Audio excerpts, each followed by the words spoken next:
Consejo de Ministros. Buenas tardes. Tras el término Adelante. del Consejo de Ministros, el Premier Gustavo Adrianzen va a brindar una conferencia de prensa. Escuchemos. Muy buenas tardes. Mi saludo en nombre del Consejo de Ministros y comparecemos ante la prensa en la tarde de hoy para hacerles saber los importantes acuerdos que hemos adoptado en la sesión del Consejo de Ministros que acaba de culminar. El día de ayer, el que habla hizo un pronunciamiento directamente vinculado con una preocupación que teníamos respecto de el que he calificado como un ruido político desestabilizador que está afectando uno de los pilares con los cuales este Consejo de Ministros va a desarrollar sus actividades próximamente. El día 3 de abril vamos a presentarnos en el Congreso para el acto de investidura y solicitar el voto de confianza. En esa oportunidad vamos a explicar la política general del Gobierno, que, como he dicho ya en repetidas ocasiones, tiene dos ejes fundamentales. Primero, el crecimiento económico y, en segundo lugar, la seguridad ciudadana. No obstante, este ruido al que me he referido complica precisamente este camino hacia el crecimiento económico que viene impulsando desde nuestro Ministerio de Economía y Finanzas el ministro José Arista. Por ello, estimamos pertinente que la noche de ayer se produzca este pronunciamiento que no hace sino contener el reflejo de la preocupación que al respecto tiene este presidente del Consejo de Ministros y cuando no el gabinete. Hoy día me acompañan para tratar asuntos específicos de su sector el titular de Economía, quien nos hará saber las últimas noticias sobre proyectos de inversiones. Allí tenemos buenas noticias, adjudicaciones que se acaban de producir por cantidades significativamente importantes. También me acompaña el señor Ministro de Comercio Exterior y Turismo, quien nos va a exponer sobre la proyección del turismo para la Semana Santa y su impacto en la economía. Y también contamos con la presencia de la señora Ministra de la Producción, quien nos va a informar sobre las acciones del sector que ella dirige en Semana Santa, toda vez que resultan ser los recursos hidrobiológicos los principales protagonistas de la mesa peruana en estas fiestas. Las lluvias en el norte y en el sur continúan. Es cierto que van reduciendo su intensidad, sin embargo, han causado daños importantes. Esta es la razón por la que el Consejo de Ministros ha tomado la decisión, en apoyo de nuestros compatriotas que han sido afectados, declarar el estado de emergencia en 70 distritos más, en 16 departamentos. El detalle es Amazonas, Ancash, Apurímac, Arequipa, Ayacucho, Cajamarca, Cusco, Huancavelica, Huánuco, Ica, Junín, Lima, Madre de Dios, Puno, Tacna, Ucayali. Repito, son 70 distritos en 16 departamentos. Con esta medida, lo que nosotros pretendemos es poder brindar facilidades para que empiecen a entrar en operaciones maquinaria línea amarilla y que se realicen los trabajos de limpieza y de rehabilitación de vías. De la misma manera, lo que se pretende es llevar recursos agrarios a aquellos compatriotas agricultores que se hayan visto afectados, entre otras acciones, por supuesto. El mensaje a todos los conciudadanos de estos distritos es que ellos no están solos, que desde el Gobierno central, a través de los ministerios competentes, estamos comprometidos a brindarles la ayuda que requieran. INDECI, por supuesto, se pone en pie y se hace presente para estar junto a los gobiernos regionales, dándoles todo el soporte que necesiten.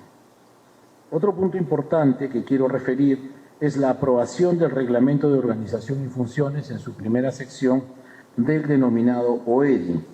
Este es un organismo especializado para el desarrollo de infraestructura. Con este instrumento de gestión lo que se pretende es ir dotando del cuerpo normativo que requiere este organismo a efectos de que pueda constituirse en el elemento impulsor de lo que son de lo que serán los estudios de inversión, preinversión, etcétera. Se van a realizar desde este organismo los expedientes técnicos y se brindará asistencia y capacitación a los gobiernos regionales y locales. Por otro lado también, y esta es una noticia muy importante, hace unos minutos en el Consejo de Ministros hemos aprobado el proyecto de decreto supremo que aprueba la Política Nacional de Calidad al 2030. El gobierno está comprometido con los ciudadanos y, por supuesto, comprometido con la calidad de los servicios y bienes que estos reciben. De allí la necesidad de que se apruebe esta Política Nacional de Calidad al 2030, pensando además en el futuro próximo. ¿Qué es lo que nosotros aspiramos lograr por medio de este decreto supremo? Que se mejoren los estándares de calidad de los productos y servicios que se brindan desde el sector público y las empresas. Vamos a fomentar, como corresponde, la adopción por parte de las entidades públicas, pero también de las empresas, de instrumentos y prácticas que permitan elevar la calidad de sus bienes o sus servicios en beneficio de todos los peruanos. Si ustedes me permiten, quiero pronunciarme sobre una descabellada solicitud de excarcelación de los delincuentes terroristas Osman Morote y de la delincuente terrorista Margot Liendo. Aunque parezca increíble, estos delincuentes terroristas que tanto daño le han hecho al Perú, cuyas acciones y órdenes han significado la muerte de miles de peruanas y de peruanos y han causado millones de dólares en pérdidas al Perú, han pretendido, a pesar de su condición de cabecillas de la organización terrorista Sendero Luminoso, han pretendido presentar solicitudes de excarcelación a efectos de que se les libere de las condenas a cadena perpetua que se les han impuesto. Nosotros somos absolutamente respetuosos de las decisiones de los órganos jurisdiccionales. Sin embargo, en este caso concreto, que ofende la memoria de los miles de peruanos y peruanas fallecidas, no podemos guardar silencio. Y por el contrario, el gobierno de la presidenta Dina Boluarte alza su voz y advierte que durante esta gestión gubernamental ningún delincuente terrorista será liberado por ninguna razón. Reitero, ningún delincuente terrorista será liberado durante la gestión gubernamental que dirige la presidenta Dina Boluarte.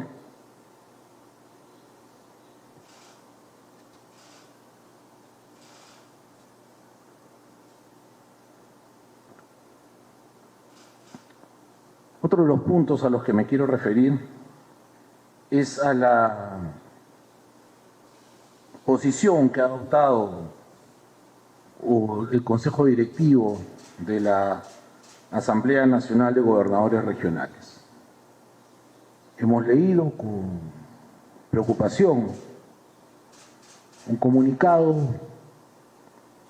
inmerecidamente violento, ofensivo,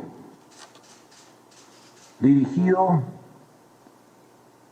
al gobierno y que va en contra de los esfuerzos de gobernabilidad que se están llevando adelante. En un acto que consideramos impropio y cuando no ligero, hemos leído con sorpresa el contenido de un pronunciamiento que estamos seguros no representa a la totalidad de los gobiernos regionales. Muy por el contrario, estamos seguros que la gran mayoría de gobiernos regionales están convencidos del esfuerzo que día a día se está haciendo codo a codo a su lado para solucionar los grandes problemas que tenemos en las regiones. El esfuerzo gubernamental que se está haciendo de manera multisectorial tiene como propósito fundamental acortar las brechas en beneficio de los ciudadanos que menos tienen. No obstante lo expresado, confiamos que del diálogo abierto, franco y transparente al que siempre hemos invitado a las fuerzas políticas ha de permitir que aquellos gobernadores regionales que hayan suscrito este pronunciamiento que firma el Consejo Directivo de la ANGR puedan finalmente, como consecuencia de este diálogo, conseguir que las diferencias o inquietudes puedan ser resueltas en un plano, reitero, de diálogo transparente, franco y abierto. Dicho lo anterior, pido por favor a la prensa que me permita dar pase al titular de Economía y Finanzas para que él sea quien nos detalle sobre la reciente adjudicación del desarrollo del proyecto del nuevo terminal portuario San Juan de Marcona y otros proyectos de inversión que lo considere pertinente. Señor Ministro. Gracias, señor Premier. Muchísimas gracias y buenas tardes con todos ustedes. Sí, el puerto de Marcona se adjudicó el día viernes a un consorcio San Juan de Marcona, el consorcio básicamente está liderado por una empresa china. Esta adjudicación se hizo por un compromiso de inversión de 404 millones de dólares. Estará disponible en 5 años, beneficia a 5 distritos, más o menos unas 60 provincias y un aproximado de 280 distritos. Lo que va a permitir este puerto es que todos los minerales de Marcona, de Pampa del Pongo y otros centros mineros ya no tengan que ir hasta Moquegua, sino van a salir a través de este puerto. Eso significa una gran economía y eso significa también un progreso para toda esta zona de Marcona, sobre todo donde se plantean grandes proyectos de inversión adicionales o complementarios. Paralelo a ello, evidentemente, esto que significa empleo, más o menos unos 1.500 puestos de trabajo directos y unos 5.000 puestos de trabajo indirectos, o sea, un total de cerca de 6.000–7.000 puestos de trabajo durante más de 5 años, ¿no? Otro proyecto importante que quiero anunciarles es que en la primera semana de abril posiblemente se está adjudicando el gran anillo vial periférico de Lima, que uniría desde Callao hasta San Borja, un recorrido total de cerca de 34.8 kilómetros. Esta adjudicación se haría por un total de 3.400 millones de dólares y la verdad es que este proyecto sí cambiaría sustancialmente todo el panorama vial de Lima, porque permitiría ahorrar tiempo en el trayecto desde San Borja hasta el Callao. El tiempo de trayecto se estima más o menos a una velocidad de 80 kilómetros por hora. Y esto generaría un empleo también de aproximadamente puestos directos de trabajo de 10.000 puestos de trabajo directos. Entre otros beneficios, se plantea que este proyecto demoraría aproximadamente su construcción alrededor de 4 a 5 años y comenzaría ya a finales de este año, ¿no? Ese es un proyecto, como digo, gigantesco de 3.400 millones de dólares y que en verdad Lima la necesita enormemente. Va a permitir unir aproximadamente 11 distritos en todo este recorrido. Entre otros proyectos, para el segundo trimestre nosotros pensamos adjudicar la longitudinal de la sierra, pensamos adjudicar también una planta de tratamiento de residuos en Puno y Madre de Dios, una petare en Madre de Dios, el tren que une Huancayo, Huancavelica. En total, todo este año, todas estas adjudicaciones deben sumar aproximadamente 8.000 millones de dólares. Ahora estamos contentos y ahora, si es que logramos la adjudicación que vamos a hacer la primera semana de abril, cerca ya de 4.000 millones de dólares, ¿no? En lo que respecta a la economía, febrero viene bien. Pensamos tener un crecimiento entre 2.5 a 3%, de acuerdo a algunos indicadores líderes que tenemos. La inflación también está caminando bien. Pensamos que en el rango, debemos terminar el año en el rango entre 2 a 3%, ¿no? Entre otras variables que son de competencia del Ministerio, la inversión privada este mes ha crecido bastante bien, estamos por encima de 2%, y la inversión pública por encima del 8%, ¿no? Entonces, todos estos elementos, la verdad es que nos alegran, y yo creo que la reactivación se está cristalizando cada día que pasa. Muchísimas gracias. Muchas gracias, ministro. Nos preguntaban sobre acciones concretas, ¿no? Y sí, el puerto de Marcón es una realidad, más de 400 millones, y el anillo vial de Lima Metropolitana también lo será. 3.400 millones son 3.800 millones, señores. 3.800 millones, con una expectativa para el siguiente semestre aún mejor. Permítanme ahora dar pase al señor ministro de Comercio Exterior y Turismo, quien expondrá la proyección del turismo para Semana Santa y su impacto en la economía. El señor Juan Carlos Matios. Gracias, Premier. Apreciados periodistas, en distintas oportunidades siempre he querido relevar lo que significa el turismo para el país. Hay tres indicadores que siempre destaco: una fuerte participación de micro y pequeña empresa, un efecto descentralizador importante y sobre todo generación de empleo de impacto, es decir, 1.200.000 puestos de trabajo dependen directamente de la actividad turística. El comportamiento que ha tenido el turismo en el último año, el 2023, que ha sido un año difícil por fuera y por dentro. Por fuera, con una desaceleración de la economía mundial, con recesión en algunas economías importantes como Italia, Alemania, y a la interna por todos los problemas que sabemos desde el arranque del año.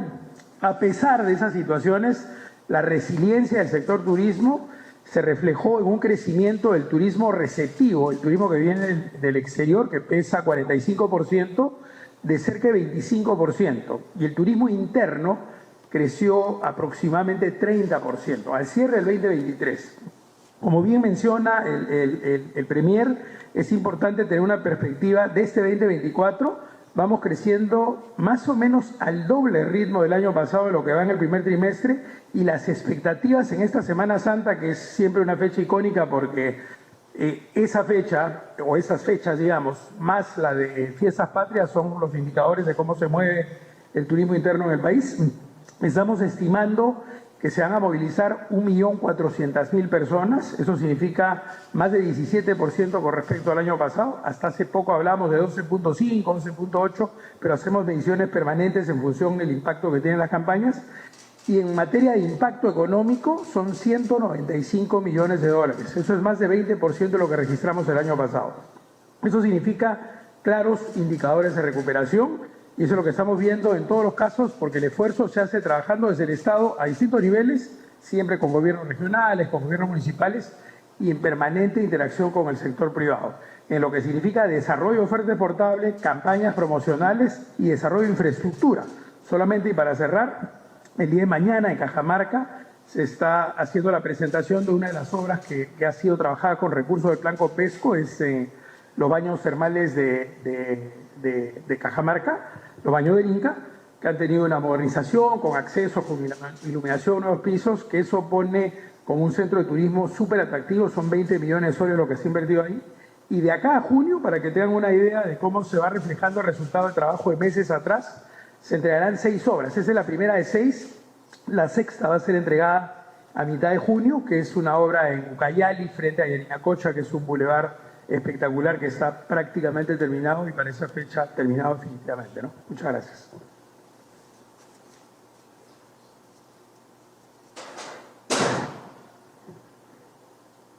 Más de 195 millones va a significar el impulso que el Ministerio de Comercio y Turismo le va a inyectar al país en esta Semana Santa.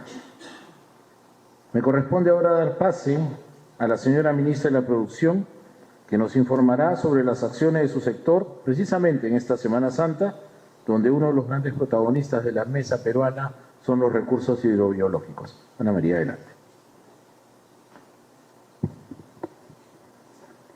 Muy buenas tardes, señores periodistas. Como todos sabemos, es tradición en la población peruana que el consumo de pescado se incremente el expendio en esta Semana Santa. Lo que tenemos que ver es, de acuerdo a las proyecciones del Ministerio de la Producción, es que esta proyecta su demanda para alcanzar en pescados y mariscos frescos algo de 8.400 toneladas, lo que impulsa el crecimiento del consumo en 3.6% si lo comparamos con el del año anterior. ¿En qué se sustentan estas proyecciones? Se sustentan sobre todo en estos productos hidrobiológicos, en la pesca, por ejemplo, como las especies como la caballa. Va a haber abundancia de bonito, abundancia de dorado o perico y también otros pescados como la merluza, con límites de captura establecidos para garantizar su sostenibilidad.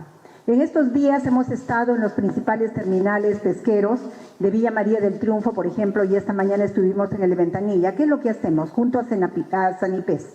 Nosotros lo que queremos es garantizar, queremos ofrecer a todos los hogares peruanos la garantía sanitaria que necesitamos en cuanto a salubridad, en cuanto a inocuidad de estos productos hidrobiológicos, que estos cumplan con toda la normativa, la señalética y todo lo que Sanipes resguarda en su función principal. ¿Cómo va a impactar el consumo del pescado durante la Semana Santa? Va a impactar directamente a más de 80.000 pescadores artesanales y a más de 30.000 acuicultores. ¿Qué genera? Genera empleo, ingresos y fortalece además, sobre todo, y eso es algo lo más importante, la seguridad alimentaria regional. Por otro lado, tenemos otro programa, el programa Comer Pescado, porque no basta, la función del Ministerio de la Producción no basta con ir, supervisar y estar allí. Aparte, debo decir también que en el terminal de Ventanilla estamos capacitando en estos temas, sobre todo para todo lo que signifique garantizar la inocuidad y la salubridad de estos productos a 1.000 trabajadores. Ya casi hemos avanzado con el 30%, los otros 700 siguen en estas semanas y no se trata solamente de otorgar o de brindarles una charla, sino más bien de que esto culmine en la acción inmediata que significa lograr la mejora, tanto de los servicios como de la infraestructura y la logística que deben tener estos terminales pesqueros. Y para seguir fortaleciendo el consumo de productos hidrobiológicos a nivel nacional, el Ministerio de la Producción, a través de su programa Comer Pescado, en Semana Santa, realizará más de 160 ferias de promoción de pescado fresco, denominada Mi Pescadería. Vamos a llegar a 25 regiones. Tenemos programadas 2.600 pescaderías y lo más característico de este programa es de que llegamos a todas las zonas más alejadas del país, a las poblaciones más vulnerables. Ahí vamos, lo llevamos con los carros frigoríficos que tenemos y ponemos al alcance de estas poblaciones el pescado. Pero ahí tenemos un doble objetivo, queremos un Perú sin anemia. El consumo del pescado es el que nosotros estamos promoviendo y con estas acciones, por ejemplo, de Semana Santa, en estos 160 ferias vamos a movilizar 200 toneladas de pescado marítimo y continental. Estoy hablando del pescado de mar y de río, de alto valor nutricional, y vamos a beneficiar a más de 80.000 familias además. Entonces, creemos nosotros que si brindamos esa seguridad sanitaria que necesitamos nosotros tener para poder consumir estos productos hidrobiológicos, entonces estamos cuidando la salud de todos los peruanos. Muchas gracias. Gracias. Señores periodistas, han escuchado ustedes a 3 ministros de Estado haciéndonos saber cuáles son los logros que a la fecha se vienen alcanzando de manera puntual, muy precisa. En los últimos 7 días estos son los resultados y además nos estamos proyectando a lo que será la venida de la Semana Santa. Quedamos a disposición de ustedes para que puedan formular las preguntas que consideren pertinentes. Así es. Primera pregunta a cargo de Mari Carmen García, de Willax Televisión. ¿Cómo está? Buenas tardes, ministros, Premier. Quisiera, por favor, si nos podría responder si ya existe una explicación respecto a cómo se perdió este cuaderno de ocurrencias de la vivienda de la presidenta Dina Boluarte, y si también ya existe una explicación sobre el origen del reloj o relojes de la presidenta Dina Boluarte, que ya ha provocado el inicio de la investigación por parte de la Fiscalía. Muchas gracias. Voy a responder a la pregunta. Cuando hablamos de este cuaderno de ocurrencias domiciliaria, estamos hablando de un cuaderno donde, en mi opinión, indebidamente se registraba quién entraba, quién salía, a qué hora entraba y a qué hora salía del domicilio de la señora presidenta. He tenido información, y esto lo pongo por favor entre comillas, con cargo a revisarlo, que este habría sido un método que el felón Pedro Castillo introdujo en su gabinete para seguir, supongo yo, arreglar a sus ministros. Me imagino que desconfiaba de todos, no puedo asegurar que así sea, pero en todo caso la información de que se haya dispuesto llevar estos cuadernos en los domicilios habría provenido de ese estado, de ese momento.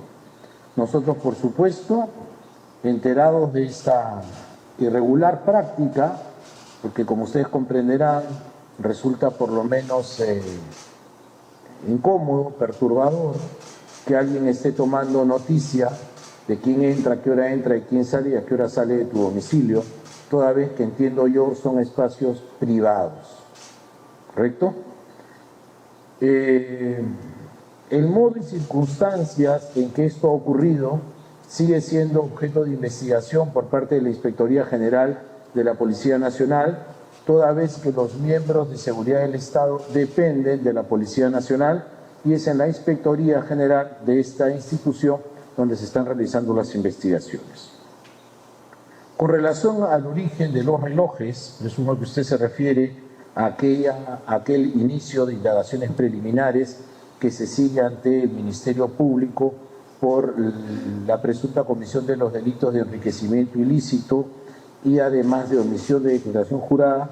Esto ahora se encuentra ya en sede fiscal y es allí donde se darán todas las explicaciones, pero yo estoy en condiciones de poder repetir que me parece insólito que se hable de un desbalance patrimonial cuando ya se han hecho análisis puntuales del patrimonio de la señora presidenta y no se ha encontrado ningún desbalance. Siguiente pregunta, por favor.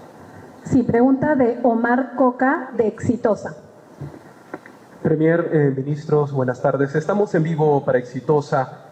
Hacerle la pregunta, dos en sí. Una, la primera, la Autoridad Portuaria Nacional, a través de la Procuraduría Pública del MTC, presentó una demanda administrativa para declarar la nulidad del acuerdo que otorga al consorcio Cosco Shipping la exclusividad de la explotación de los servicios esenciales en el puerto de Chancay.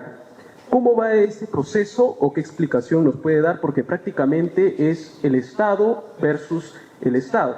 Ahora, otra pregunta, sí, Premier, es que debido a la falta de transparencia en sí del gobierno sobre los relojes, la Asociación de Gobernadores Regionales ha emitido el comunicado que usted ha mencionado y donde demuestran su rechazo a posibles actos ilegales que manchen la gobernabilidad del país. ¿Considera usted, ministro, que ya es hora de decirle a la ciudadanía de dónde sacó la presidenta estos relojes públicamente, claro? Gracias. Voy a responder a las preguntas. Con relación a la Autoridad Portuaria Nacional y a este recurso interpuesto por los procuradores, quiero informar en primer lugar que los procuradores son autónomos, ¿ok? Desde el gobierno mal haríamos en pretender influenciar o digitar lo que los procuradores sostengan. Por otro lado, no es preciso que se trate del Estado contra el Estado. Recordemos, por favor, que el consorcio Cosco Volcan, ¿verdad?, es un consorcio privado, ¿okay? Entonces, es en esa línea donde se tendrá que resolver esta instancia.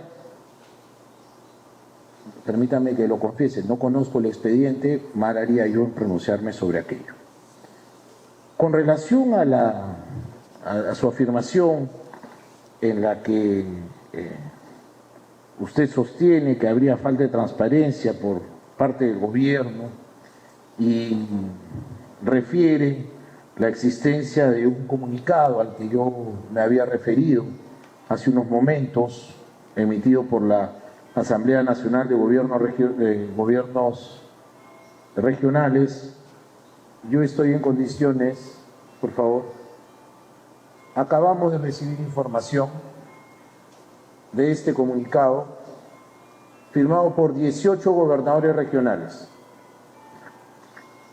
18 gobernadores regionales, cito: Manuel Gambino Rupay, Luis Otsuka Salazar. Repito, voy a decir las regiones a las que pertenecen, permítanme. César Acuña Peralta, gobernador regional de La Libertad. Antonio Pulgar Lucas, gobernador regional de Huánuco.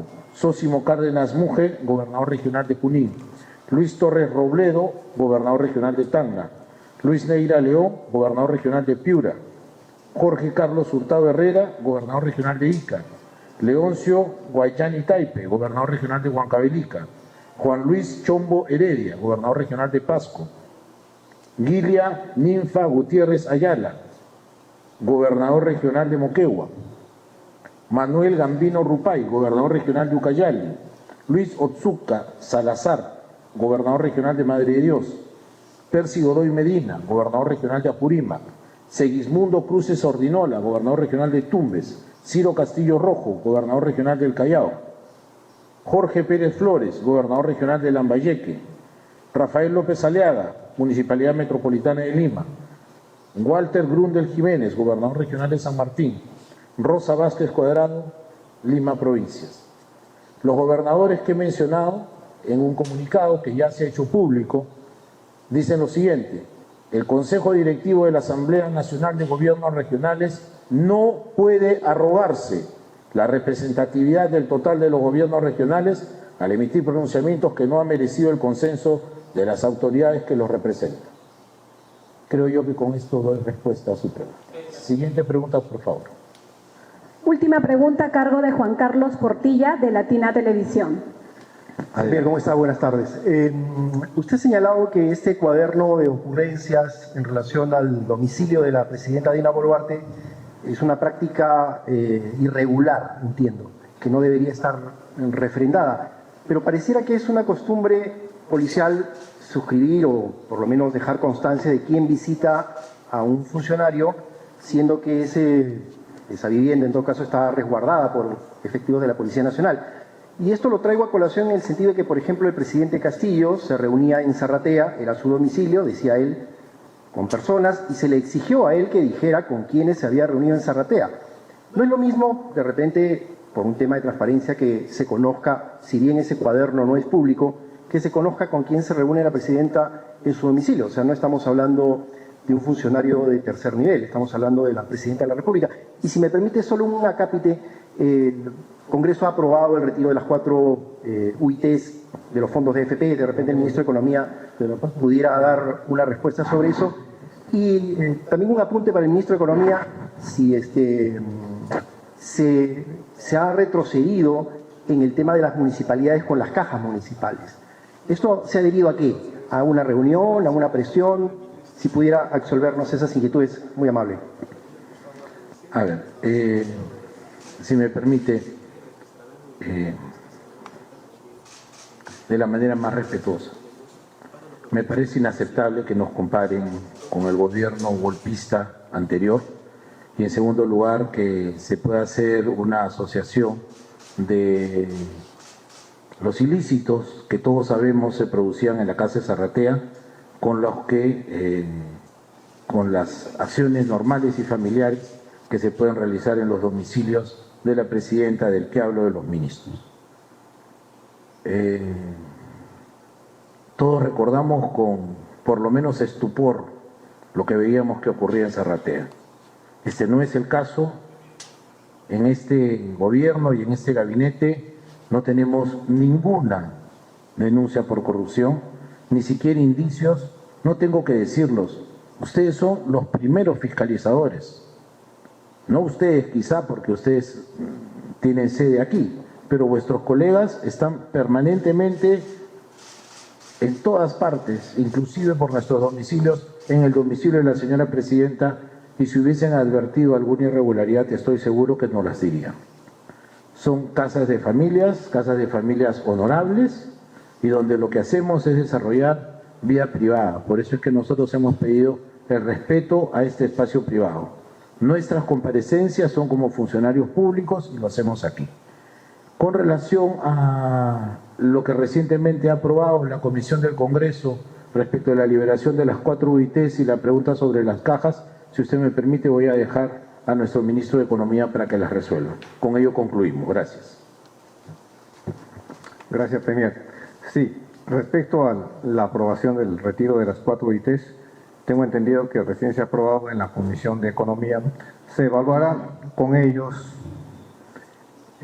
todas las potenciales consecuencias que podría tener este acuerdo, ¿no? esta decisión o esta votación, ¿no? No podría adelantarle ahorita qué acciones se va a tomar, porque en todo caso la decisión no está en manos del Ejecutivo, sino está en manos del Legislativo, ¿no? En segundo lugar, respecto al artículo referido al retiro o a la capitalización del 100% de las utilidades, creo que eran 4 o 5 cajas. Lo que ha pasado ahí es lo siguiente: nos hemos reunido con cada uno de los alcaldes y con cada uno de los representantes de las cajas para ver la solidez de estas cajas, ¿no? Nuestro diagnóstico inicial era de que se puede venir un año complicado y el año pasado no fue tan bueno, entonces lo que queríamos era darle mayor solidez al sistema financiero, sobre todo a estas empresas, ¿no?, que captan ahorro del público. Y lo que se ha analizado con ellos era, en primer lugar, la demanda. Muchos alcaldes nos decían, pero ya tenemos presupuestado algunas obras. Y fuimos a las cajas y hemos visto que en las cajas, efectivamente, yo creo que están bien protegidas, están bien cuidadas, tenían espacio todavía para seguir avanzando y no era muy urgente la capitalización del 50% de sus utilidades. Por eso pues, se acordó al final dejarle libre, tal como estaba la norma anteriormente, dejarle libre disponibilidad el 50% de las utilidades auditadas y capitalizar el 50% del restante, ¿no?, de las utilidades, obviamente. Y es esa la decisión y todos tranquilos. Muchísimas gracias. Muchísimas gracias. Muy bien. Hemos terminado. Gracias. Muy bien, Permiso. señores periodistas, la conferencia ha concluido. Agradecemos al Premier Gustavo Adriancén y a los ministros de Estado por su participación. Tengan todos ustedes muy buenas tardes.